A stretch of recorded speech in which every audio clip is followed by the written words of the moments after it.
Greetings, I'm Cornelius Moore, co-director of California Newsreel and a film curator mainly for San Francisco's Museum of the African Diaspora.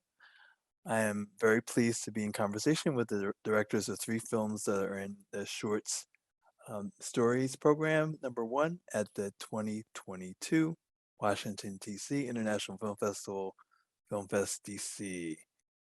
Thank you all very much for joining us. The filmmakers today are Shoayb, Khattab, director of UMAH, Maziyar, Khatam, director of Bump, and Monty, director and co-writer of Sons of Toledo. I'll go in order and with Shoayb, and then Maziyar, and then Monty. So anyway, so Shoayb, you come from an architecture and photography background, and it shows in your visually captivating documentary UMAH, set in Dubai, United Arab Emirates.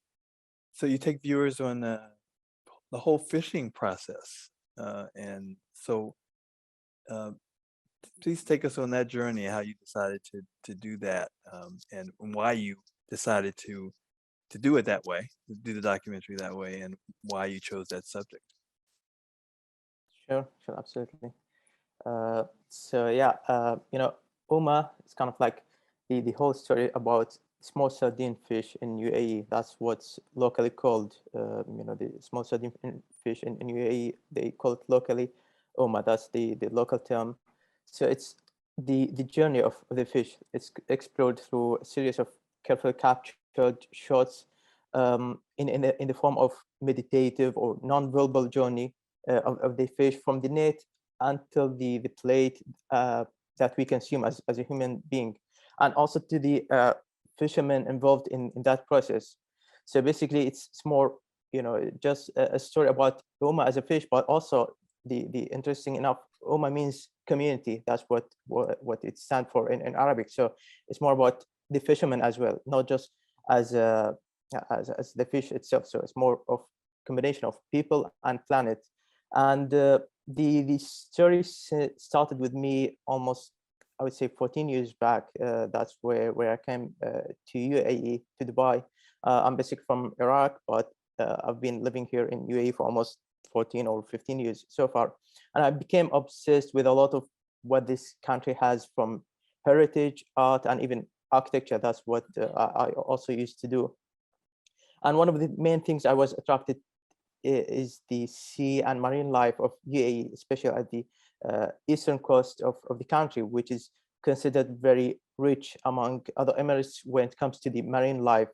And that started in almost 2012 when I was doing some photography project documenting that process in the eastern coast. And I became obsessed with the topic from that period. And I'm an architect. I'm interested in architecture and modern life, contemporary art, but heritage also is one of the things we cannot ignore, and it's also very important everywhere. So it got a lot of attention to me. It was very interesting to get in that field, and I was visiting that place year after year, and I did a couple of projects which also got some recognition here locally and internationally when it comes to the photography side of it, as documenting the life. And from that period, I realized to take it one step further and to explore the journey as a film, and also in a different format rather than just still pictures. So I'm just curiosity, the fact that UMAH means, there's a name for the sardines, but it's also in Arabic for community. That's what do you have to say about that? I'm very curious to explore that more. Yeah, so that was also the goal from the beginning, because it came to my mind, when you have the word UMAH, that's the perception of other people will have during the film. So it's not revealed, it's more about the journey. And the reason I chose the non-verbal film, non-verbal approach or direction is because it's kind of like universal and it's self-explanatory. So the people and the audience can explain it and can understand it or perceive it in a different ways. And at the end, kind of like I try to reveal and compare those two words. So people will understand, or they will get that message, or they will know more about those people, the forgotten workforce, or the people involved in the process, without saying that in a direct way. But interestingly enough, both words, they seems in the context they don't have any connection to between each other. But when having here in the film, it makes sense to have them. So it's not just Uma as a small fish, but it has a bigger message. It has deeper message, which is more about the community, about the people involved in the whole process. Well, I mean, you begin with the people who are repairing the nets, then you have the people who do on the boats and the fish, and then there are people who take it to market. Then you have the market. Then you have the fish on being prepared, then on the dinner table. So and then at the end, the people who are the scavengers, basically. So I was really curious about if there are differences in the nationalities and ethnic groups and the people who are doing the various work that you could talk about. Well, there is usually, it comes from specifically, say, specific ethnics or specific countries, and even sometimes there's even language barriers. So it's not. It wasn't very easy to communicate with them or to understand the process. Now, the process in itself does something, comes from the heritage of UAE, of the local people, of what they were doing, 20 years, 50 years back, 100 years back. That's where the main economic were coming from, from the marine life.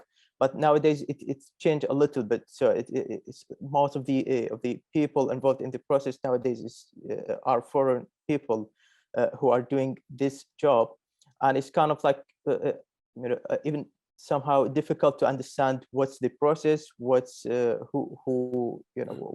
what's how it start, and how they get it, what's the season, what's the best season.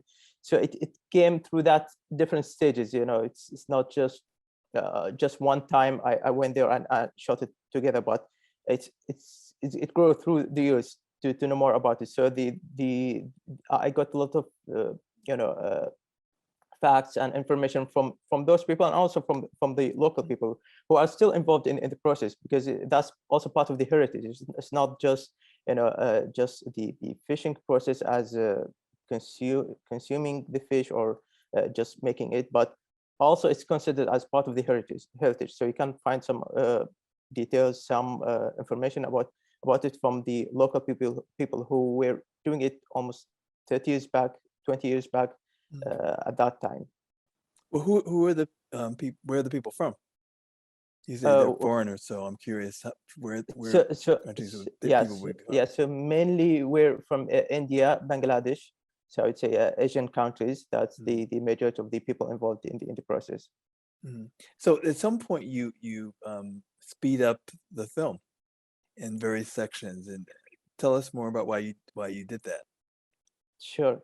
So sometimes when we live the life and we consume whatever we're consuming, sometimes we don't feel the pace of the life changing.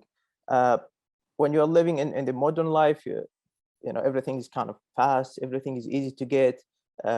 You get whatever you want, and it's kind of like cheap for almost everyone. But when you look at it from the other perspective, from those people, it's very difficult. So the plate you're eating, the resources you're consuming, it might look very simple to you, but in fact it took a lot of preparation, couple of months, couple of years, just to develop the process, and to take the fish, take the resources from the seashore until the drying it in the sun, to the fish market, to the food table. So it's kind of like it has the juxtaposition or comparison between the slow-paced life and the fast-paced life we are living, and that's how, it's just getting faster and faster, and we're just consuming more and more. So that was one of the intention in that direction. Great. Thank you, Shoayb. I'm going to turn to Maziyar, who has made a short fiction or comic fiction, Bump, and which is, as you say, about toxic masculinity, and actually revealing how ridiculous it all is. And I'd like you to talk about your approach to this. Why you chose this subject, Maziyar, and why you decided to do it in this way. Yes, I mean, like the honest answer is we just wanted to make something really simple during COVID. It's a very simple film. We just shot it in a street corner in Toronto, where I'm from, and I'm not an actor myself, but I decided, it'll be a fun little thing to just put myself through. And so the idea really came from this book that I was reading, Notes from the Underground by Dostoevsky. There's a really small section in the book where this guy gets shoved for a second by this really big guy, and he just feels so insulted that he basically, it just ruins his life, his entire, he's obsessive over it, that he feels so small that this other, 6-foot guy just kind of went through him almost, and he's thinking, what am I going to do? And he basically follows this guy for like a year, and he basically wants to bump this guy back, and he never does. And I thought that's a really funny, and I was like, oh, it'd be funny to do that in like 3 minutes, not in a year, in 3 minutes, and not do it through voiceover, because a lot of that book is voiceover. It's a very funny voiceover too, and just to have like this Toronto backdrop. And so yeah, we shot it without any permits or anything. And almost like in a Sacha Baron Cohen kind of way, where like each take was its own thing, because other people, like real people, were interacting with us, because my DP was just like hidden in this alleyway, just kind of really slowly like zooming in on us. So we never, like, each take was like some person just talking to us, maybe some homeless person talking to us, some crazy person, or some normal people trying to stop us or something like that. So it was a really fun kind of thing. And then yeah, it was a challenge of shooting it in a single take, which was really fun, because that angle of it, like all the dialogue we rehearsed, and then the last take, which is in the film, that's the one that we improvised the most. And the craziest thing about it is, in the last take, I asked to bump him for revenge or whatever. And as I go to bump him, a truck comes by and blocks the whole thing. And I was like, that's amazing. And like, that it's something that we couldn't have planned. And it's crazy how like all three of us have, like, it's, I wouldn't call mine a documentary by any say, but like there's real people like angle to each thing, which I think is really cool to tie all of our projects together. But yeah, this is the first thing that I've ever did that was like, we just did it in like a run and gun kind of way, but like also tried to really structure it, make sure that like it felt like, like it felt like we had control, even though we didn't. Like anybody could have done something. Somebody could have looked into the lens and I would have ruined the whole thing. Somebody could have done something crazy. And yeah, we shot it with like 2 labs, and then we just did all the sound like in post and all of that. So it was a really interesting process to also, yeah, shoot it in one take and just to kind of work with that. So it was heavily scripted, or how much was it improvisation? I would say it was like, the first few takes we did were like really scripted, but the last one, I would say it was like a 50-50 split. I would say where like we were just saying like really ridiculous things to each other at that point.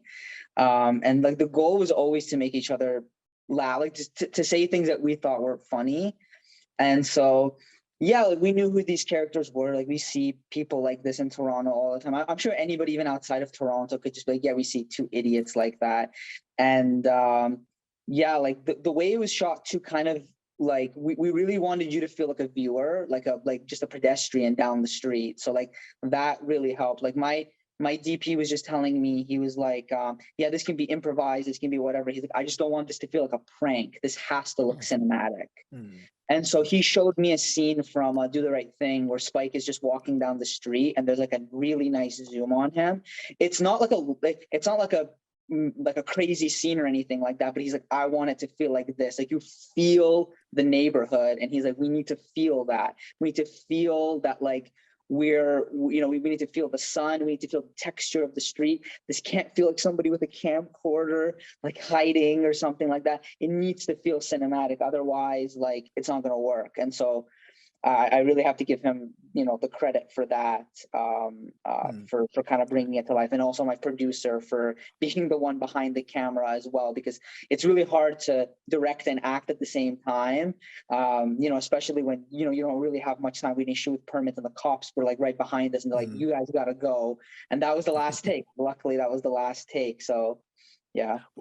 I mean, you're in it, so how do you, one, decide which character you're going to be? That's one part of the question. The other was, yeah, you do say really ridiculous things, but they're ridiculous, but in a way they're about people posturing, men posturing about and being disrespecting and said really horrible things about, dismissive things about women. So what was the discussion before Yeah. about those issues?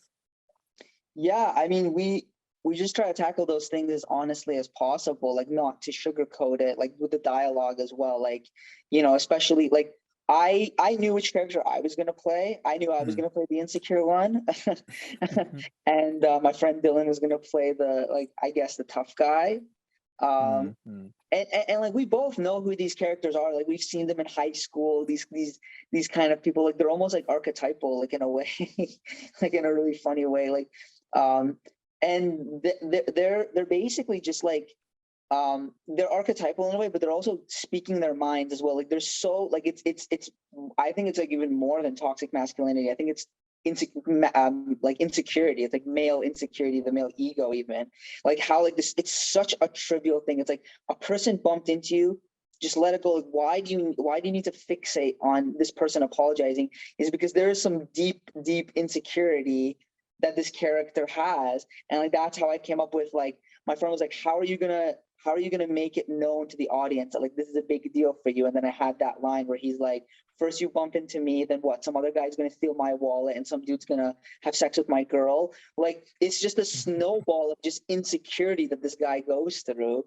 And in a way, he wants to be like the other guy, because the other guy is like the real deal. You know what I mean? Like, we even had a discussion of like, should they dress similarly? But we thought that maybe would be a little bit too on the nose. Like, let's keep it realistic, and stuff like that. And like, yeah, we went hard. Like, we weren't really like, there's takes where like he would just like make fun of everything. He'd be like, "Oh, you're 5 feet tall. You're not shit to me," or something. And we would just jab at each other, and I'd be like, "Oh, your shoes, like you dress like garbage," and like we would just go at each other but also try to make it make sense. Like, we would do this thing called improv rehearsals, where like before we shoot it, we would just improvise, and I would just transcribe everything and be like, "Oh, this is funny. This is not so funny. This maybe distracts from like what the film is about." And then like, it's a thing that I've carried on to my other projects as well, even though like they might be heavily scripted. Like, I think it's a really fun process, especially with actors. Actors love, I found that they love contributing dialogue, and it makes, and when they can shape it into their own kind of words, you just get a more authentic performance, right? When you're like, okay, you don't have to say this exactly how I wrote it. Just give me the intention. Just give me something that's like that. And we just had so much fun kind of doing that and just going off the rails and then bringing it back and seeing, how we could do it. Because the big discussion we had was like the blocking of it, because like, he would go down the street and I would have to stop him. Like, I would have to either you'd be like, "Yo, come back and say something." He's like, "I'm gonna go. If you don't say anything, I'm just gonna go." And I love that it like, it felt real, that like, we like it almost felt like a play in a way. Like that street was like a stage in a way. And so we treated it kind of like that. But it's a real street, and there were real people Yeah. watching you. And there was just scenes where I sort of felt I noticed people get in the middle of this or get off the sidewalk to get away from you guys. Or Yeah. so I was also curious about the reaction from some people. I mean, did anybody want to intervene and say, hey, y'all should Yeah. chill? or or maybe or whatever, to calm this down, and Not your in that case. and the decision to not have anything to do with those reactions in the Yeah, like films. not in the last take, but in the first few takes, we went to a very sketchy neighborhood in Toronto where we got a lot of that. We got people that were trying to stop it. We got people that were also trying to like pour gasoline on the fire. Like one guy came up to Dylan and was like, "You should kill the little guy." He's like, "You should just cut his throat. Just cut his throat." And like it was just so bizarre, but the guy wasn't live, so we couldn't use it. But it was so absurd. We're like, if I were to use that, I think the audience would seriously question: Is this a performance? Is this real? And that I love that kind of stuff. Like it felt like a character from like a Paul Thomas Anderson movie, like a very bizarre and absurd like maniac. I thought that was hilarious. But it also distracted from the film. But we also got some people that were like, we're trying to sell us drugs while we were doing it, but that like completely derailed from the whole thing. Really, I wouldn't want people to start thinking about like drug trafficking while these two guys are, it just made the film like a little bit more, like we wanted it to be lean, obviously. And so, yeah, and I think those few takes were a good practice round because we were really nervous. We were really nervous. Like there was one guy, like, because we did after the third take, another guy was like, "Oh, didn't you guys are doing this again?" And like we were like, "Oh shoot!" And so we had to restart completely. And so we realized, okay, we got to come back in an hour. We got to go to the next street and shoot this. And so we had to be really careful in how we did that. And during one of our rehearsals, we did one rehearsal outside, and we got the cops called on us as well because the guy thought it was so real. He's like, "I thought you guys were gonna kill each other." Because there was one take where we actually started fighting a little bit, and we just wanted to see how far we could take it and how far we were comfortable and how much, how real it could look on camera. And the one guy called the police, and so we were like, okay, we gotta be really, really careful with this kind of thing as well. So, yeah, and then the next take we were like, okay, we don't want as much people interacting. We do want a real world element in it, and I think the real world element that we wanted was that truck blocking it. That was like the perfect thing that like wrapped it in a bow where like people can question whether that was real or not, but like that's kind of what we wanted. Like initially seeing it as like, oh, how was that staged? How could that possibly be staged in a way? So yeah, like I thought the first few takes weren't really usable because of the people, because it really derailed from us. And I don't think we're as like like how Sacha Baron Cohen does it. I think like he knows how to do it. I don't think we were, because it was our first time doing that. I don't think we were too accustomed to like how to naturally fit these people in without it feeling like scripted, and then something crazy happens. You know what I mean? You really want it to kind of feel natural, like in a way. Okay, this is fascinating, Maziyar. Thank you very much. Now I'm going to turn to Monty Cole, who the director and co-writer of Sons of Toledo. And Monty, you have a theater background primarily, right? And now I see that you've been really super active in making short films, and I want to see them all. And, you can talk if there's a time we can talk about that. But just reading from your statement about the story,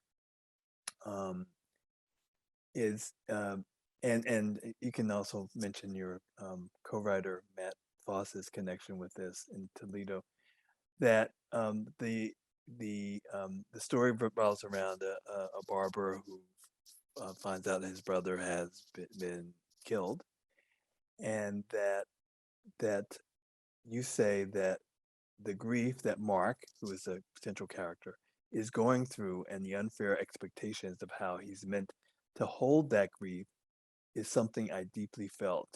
And it's something I deeply felt too in watching it. And so, talk to us about the genesis of this particular project. Yeah, I mean, basically, Matt Foss, my co-writer, is like me in that we sometimes will create in theater in this sort of documentary theater way, where we kind of go into a community or go into an identity or a culture, and we just listen and write and listen and write. And from that, Matt was producing this program where the barbers got to go on stage at the local art museum and cut and tell stories. And one of them, at one point, when Matt was getting to know them, pulled them aside and was just like, COVID has been so hard. The Black Lives Matter movement has really affected the community in this strange way with the police, and violence is going up, and it's just feeling like a lot. I'm feeling a lot for them because the barbershop community was really taking it upon their shoulders to figure out we're the ones who are cutting these kids' hair. Like, how do we connect to them? How do we talk to them? And so at one point, Matt, I think, brought up doing a film, and Matt knew that I was starting with film again too. And so he asked me to look at what he had written, and there was so much potential there, and there was so much emotionally that I was connecting to, because I had lost my dad about 3 or 4 years ago, and I knew what it was like to be a Black man holding grief, and you have a community around you, but you don't know how much you want to lean on your community, and you just feel like this need to like bottle everything up. And so the film we were really excited about is like, we wanted to have this this arc, this cathartic narrative arc that had these 3 pillars of storytelling, but the guts of it were a documentary where the community could kind of speak for itself. And so that you were both like allowed to emotionally invest in the community and emotionally invest in Mark and the barbershop community, but then also let them tell their own story. Yeah. So, well, barbershops and hair salons play a very important role in Black communities, Mm-hmm. and you sort of lift that up in his film. But the thing that I was really struck with Mark was dealing with his grief, and silently, and yet in the barbershop, people were talking about the issues that relate to what he was dealing with, but it wasn't voiced. Nobody actually talked about it. So I like to know about your decision for for the character not to receive verbal support from the community. Yeah, I mean, so the way that those 2 documentary arcs work is, the first one is them talking about, well, okay, so there's a narrative arc, there's a documentary arc, and then there's like this poetic moments with mud, basically, where the community talks about how they said they're made from the mud, born from the mud made. And that's this kind of beautiful imagery of both being proud of working through the grind and making it anyways, and if you can come from here, you can make it anywhere. And then at the same time, the thing that you want to shake off, it's this thing, and you wish you could just shake off the mud so that you could rise above it. There's good mud and there's bad mud. And so the first documentary section is the good mud. It's the pride in the community, pride in Toledo.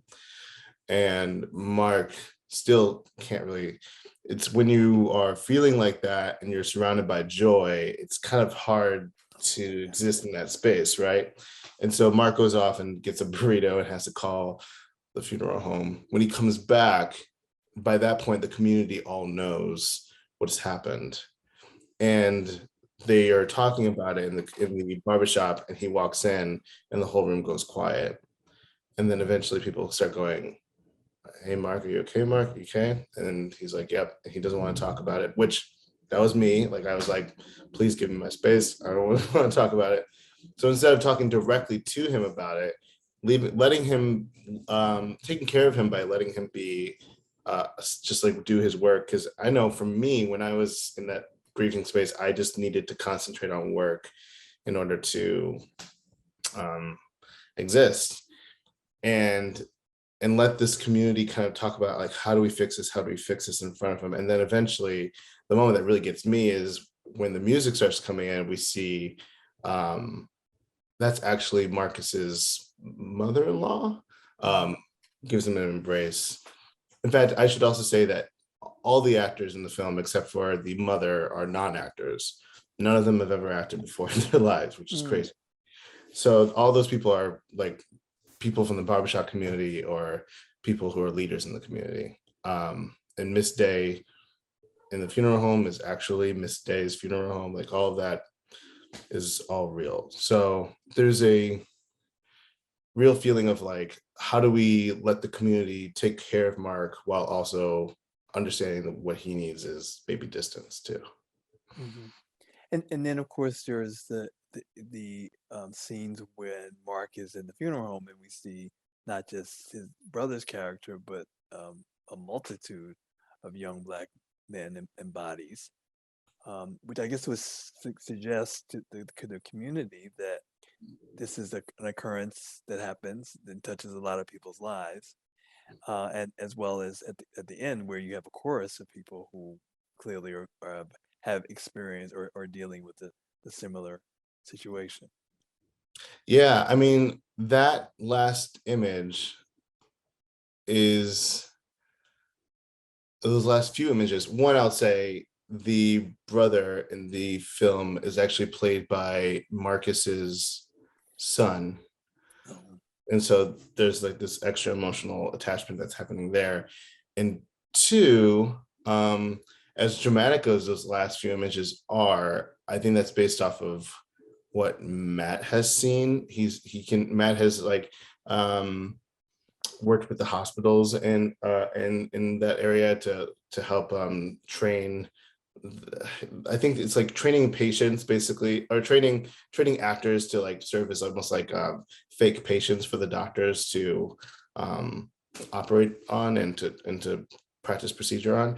And so Matt has, I think, seen some things, and then by doing this, Matt has then like literally opened the door in a morgue for me to see like that real image. In fact, the real image of what that looks like is way less beautiful than what we showed.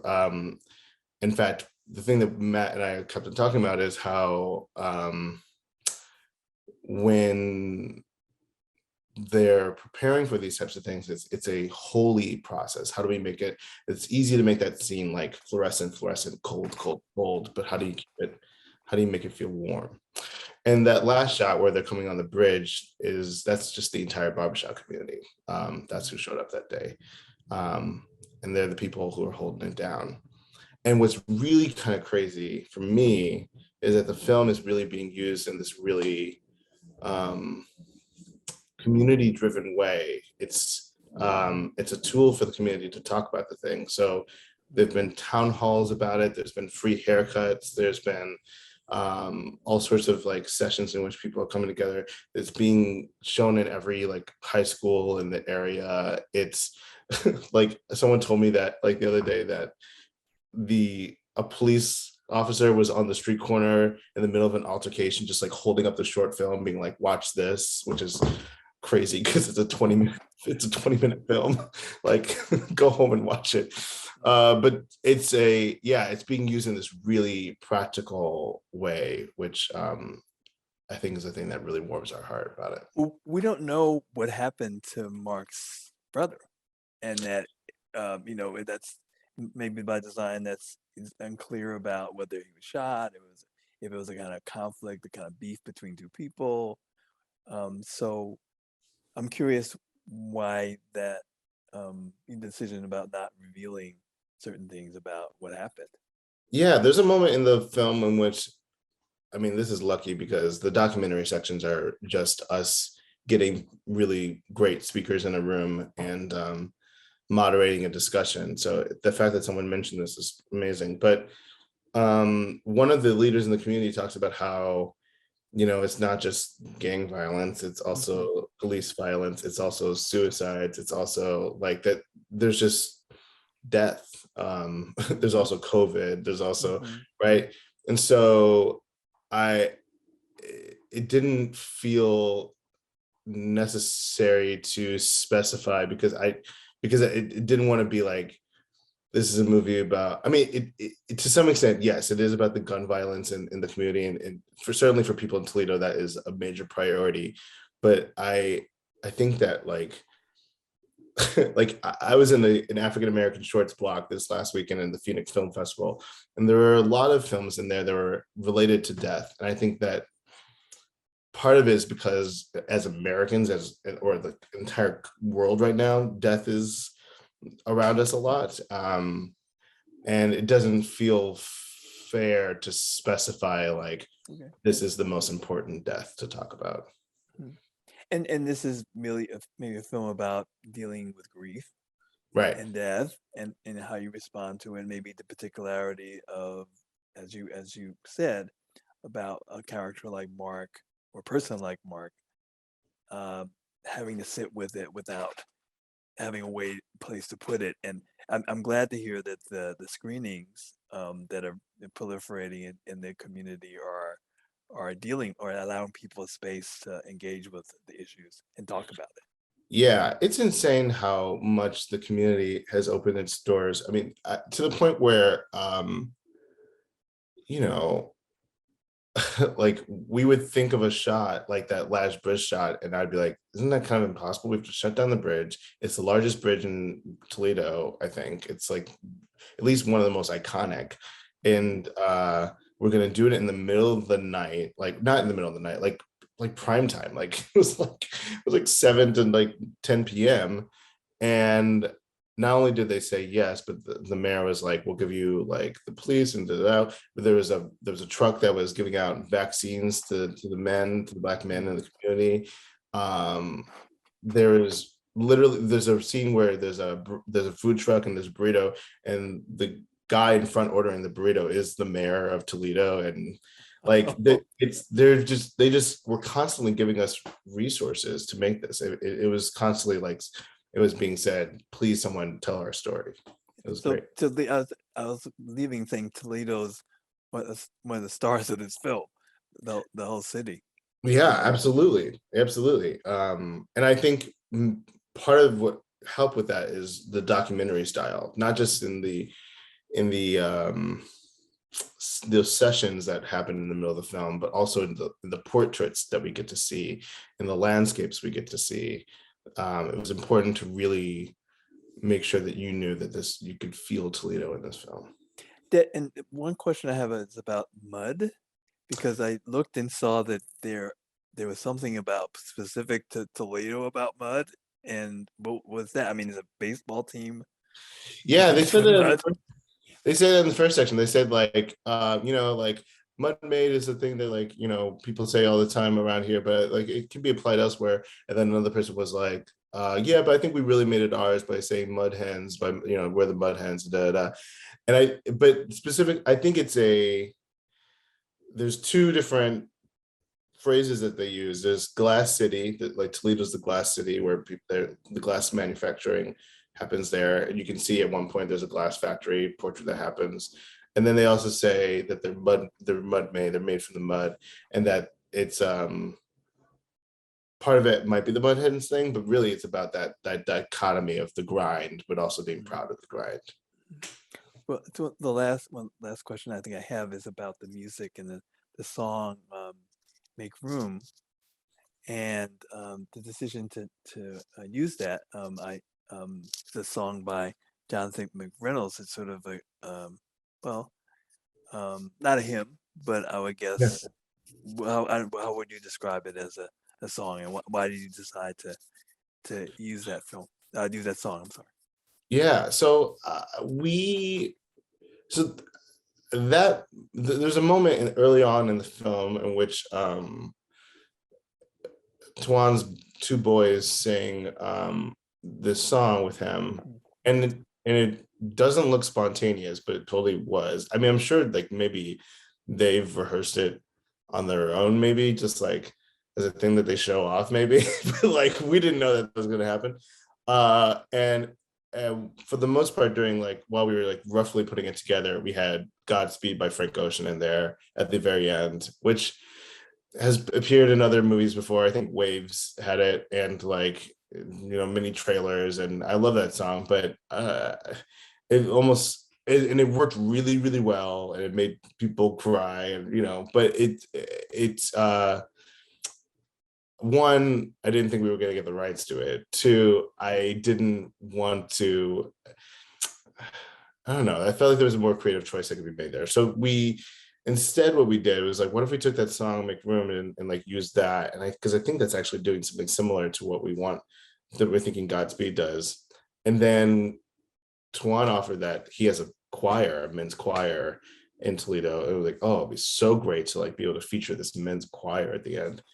And so that's how it became this motif at the end, just because it just randomly happened to be part of the sonic world of the film already. Mm-hmm. Well, it's great, and I'm glad to know that there are community screenings in Toledo. Maybe they'll be outside of Toledo too, because the issues are national and maybe international. So I'm going to give your website, montycole.com, unless and you want to give. Cole.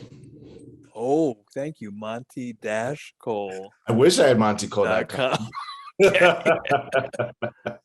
Any other social media you want to give? Yeah, I'm at Monty X Cole on Instagram. Yeah. Okay. And I circle back to Shoayb. Curious about your any kind of social media you have that you want to share with people. Sure. So it's Shoayb _ Khattab. That's almost in all the social media handles, Instagram and others. And my website is shoayb.net. Okay. Maziyar. Yes.